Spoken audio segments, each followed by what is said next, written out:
अस्सलाम वालेकुम जी सारे दोस्तों का की हाल है। उम्मीद कर रहा वा ठीक हो तो खैर खरीयत नाल होवो। साढ़े पिंड दियां चंद गड़ियां आओ वेंदे एक सामने मोटर निकलो जी चलती पई है जिहड़ी टिब्बी दे उत्ते ही पट्ठे लग दिते ने उन्होंने पानी देंदी पई है।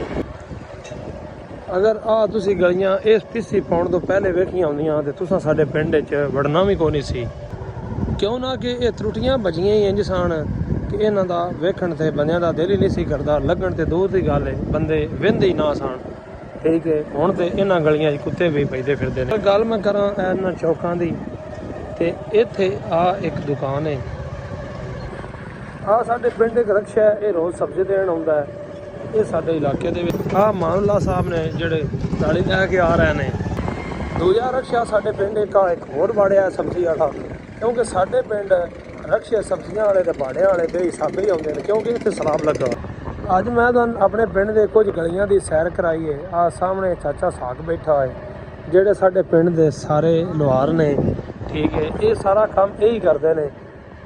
वो बग्गा साहब ने जिहड़े रुड़ के आए सन ते साडे पिंड दे वो गलियां ने जिन्हां विचों लंघण ते दिल नहीं सी करदा हुंदा।